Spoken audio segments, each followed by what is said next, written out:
Welcome to this demonstration of File My College Info Easy File, or what we call the Financial Aid Office in a Box. There are two components. The first is the College Family Care Center website, which is a client and advisor interface that securely stores the students' family and financial information. The second is the actual FCI Easy File software, or the Financial Aid Office in a Box, that runs independently of the College Family Care Center site. But all the data used to calculate EFCs, apply for PINs, and College Board logins, file FAFSAs and profiles, all come from the College Family Care Center website. And you, the advisor who licenses the system, will get their own personalized version of the College Family Care website. So let's see what it all looks like. As you can see, your logo would go at the top and your contact information on the sides. So let's enter and see what our client needs to have done. We have Bruce Wayne here. I know it's misspelled. That was on purpose. The client will see your site as your site, not anyone else's. It's extremely professional looking, it's easy to use, and that's just good marketing. So we're looking at the basic student information page, and here is the client menu, and underneath there you'll find help. In fact, this is the view that your client would see when they enter the system. Little welcome help menu, and then you have the option of printing out all these pages rather than going from page to page to page. Your clients can check their application to see that everything's been filled out properly. They can approve and submit, which lets you know that they're ready to have their information filed. As you can see, the status here is the first page is okay, that's been checked, but the rest have not. So we'll cancel that. When their taxes are complete, they would check the Submit Tax Update button. When the financial aid awards have come in and they've entered them on the college information page, and we'll go there momentarily, they would click the Evaluate My Awards button. And if they wanted to see what their current application status was, they will click that button and they will see what's been done. In this case, we've got one FAFSA submitted, and they can see when the college picks have all been received, when their college search has been completed if you're doing that, registered for the profile, when the FAFSA and profile have been submitted, the most important tasks, and those will all be filled in over time. There's also an FAQ section along with additional college forms, and they can log out at any time. So most of these buttons here are pretty self-explanatory. The page I want to go to now, and you can look at this site on, at another time. We'll give you the login and the password to see this particular sample site. This page is where the student and parent PINs and the student's College Board username and password will go. If they don't exist yet, the Financial Aid Office in a Box software will order them. If the student lives in the Midwest, for example, and they take the ACT rather than the SAT, they normally wouldn't have a College Board login, so we'll order one for the students so we can file the CSS profile. Remember, these are all blank, and they will be automatically filled in so that no errors are made, and the operator doesn't even have to remember to enter them. Down here is where all the colleges are entered. We've got 5. Penn State, Harvard, Connecticut College, Colorado College, and American University. We've got a very smart student. If you would like to add another school, I'm not going to, but you would simply select the state and the name of the school. If the schools require the CSS profile, then an additional page will show up, the profile school page. If it was just like Penn State University that only uses the FAFSA, or schools that do not use the profile, then this page wouldn't appear. There's credit card information if you'd like to file the profile for them, and additional information that's required by the profile, and business information that would be used in the business assets section. So at this point, I think it'd be a really good idea to go to the Financial Aid Office in a Box software. After you log on, you will select your student. On the right, you will see an action items list. Now, these are populated with either numbers or dates depending on the action. Right now there's nothing there, but there will be showing fairly soon.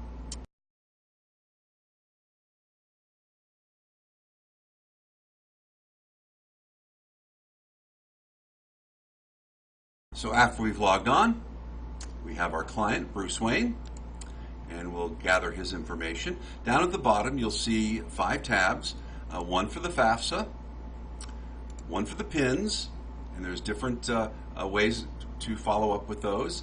There's the CSS profile, creating the College Board account, registering for the profile, etc. Calculate an EFC, making the awards evaluation, and doing queries, reports, finding out where everybody is in the process. So you can certainly go either way in the beginning. Depending on how you do things, you can begin with the EFC calculator or order pins, but we're going to order pins for the students and the parents right now. So we'll click the Apply for Pin for the student, and we now have a pin for the student.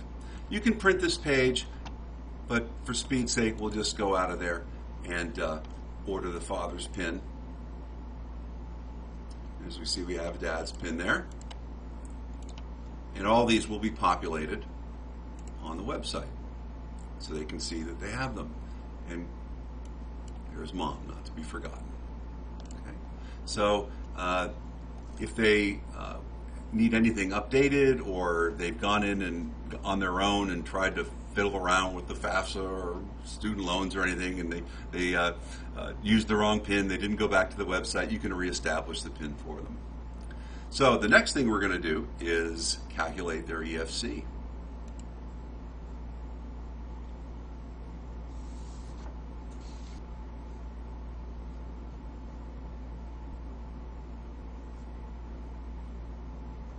Now that the EFC has been calculated, you'll see that the FM, Federal Methodology results, are there, as well as the institutional methodology. See, there's quite a big difference in those two numbers. The institutional methodology is counting quite a bit of home equity in this case. So we're going to close out of there, and you'll see that under the action items, the EFCs have been filled in there and there. Well, now it's time to register for the CSS profile, and to do that, we'll need a College Board account, which we'll create right now.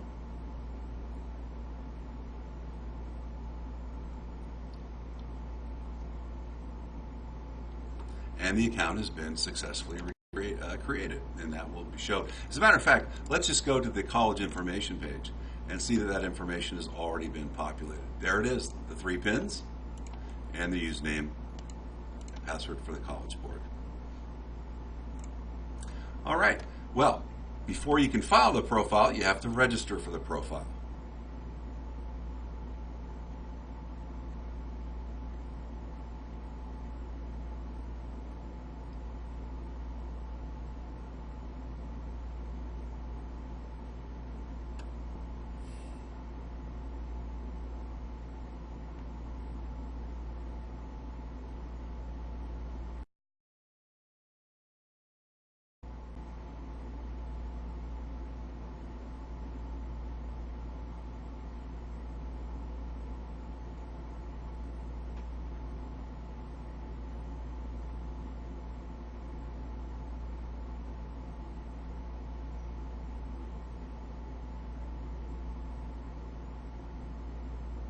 So now you can see that all the information has been used to register for the CSS profile, and we'll continue to the next page, which will give us to our where we would start the profile application. At this point, we're going to log out. Now that we've registered our student for the profile, and we see that there are colleges that have additional questions known as Q questions. We have 2 schools that have that. We're going to use the system to capture those questions and put them in a format where we can copy and paste them and send them to the parents to complete. And we've got Connecticut College here and Harvard University here. We'll submit those. Here's our questions. We'll copy and then paste those and put them in an email. And when they return, then we can then finish uploading the profile.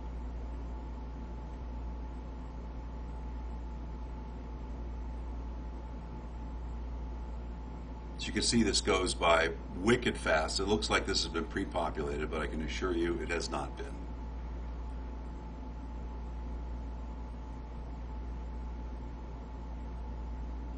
And it takes you to the supplemental questions page, and then you would put in the additional answers. Okay, so that pretty much, and then you would submit. So that takes care of that, and now we're going to go and file our FAFSA. As you can see on the left, we can make corrections to a student aid report. We can add additional colleges if there is more than 10. We can update the taxes on the student aid report, and we can also use the DRT tool. But because this is not a real case, and I don't have any more than 4 schools listed, we're not going to add any additional ones, and we're not going to do a tax update because we are using the tax update, and the DRT wouldn't go through because there is no tax return.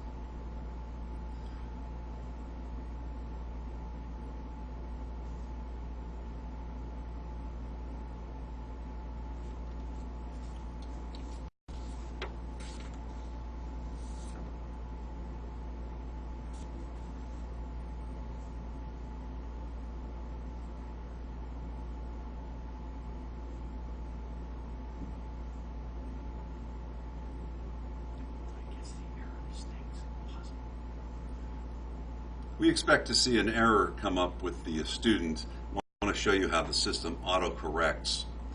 Sometimes as you file a FAFSA, there will be, it'll look just perfect, and then it'll just say, no, that's wrong. And the system will take care of that, so we've set this up.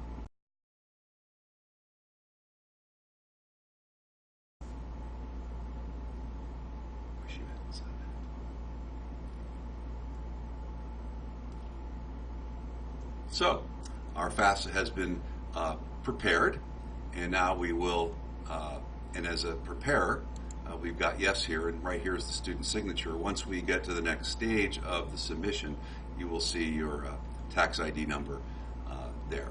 So let's move on. Before you file it, it's always a good idea, especially when you're starting out the system, just to make sure that everything's been filled out. So you'll want to click the View Summary Report, and you can see there's a button now that says Submit and Confirm FAFSA.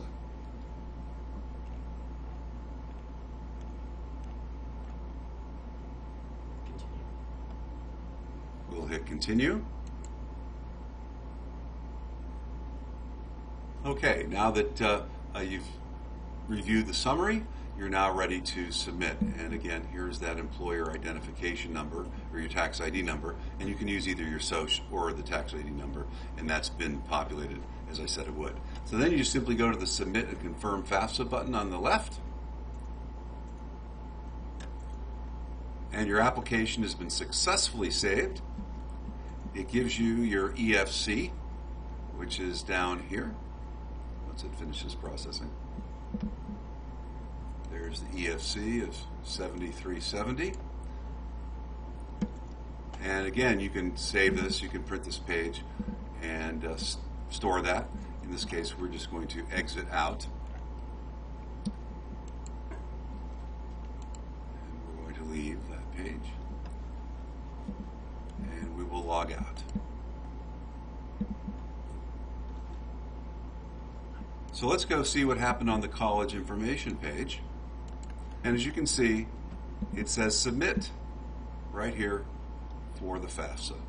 Now, we didn't submit the profile actually because you have to pay for that. So that's not dated, but that would be automatically dated as well. Let's go to the Financial Aid Awards page.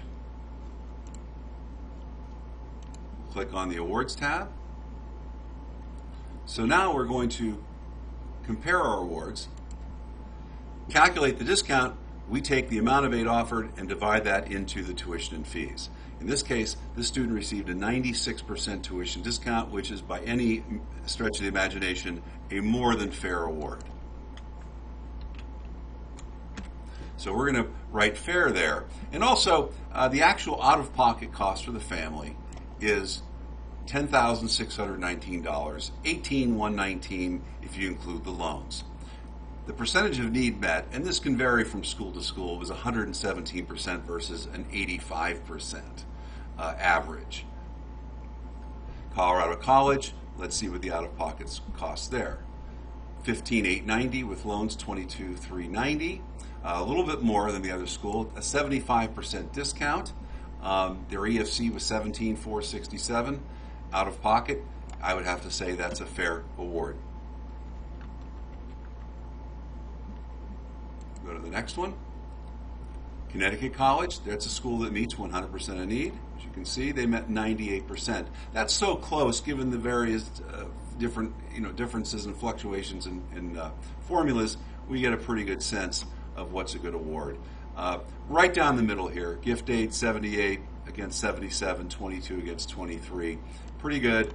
Out-of-pocket costs $18,190, very close to the $17,467. Again, with a 72% discount, that is a more than fair award.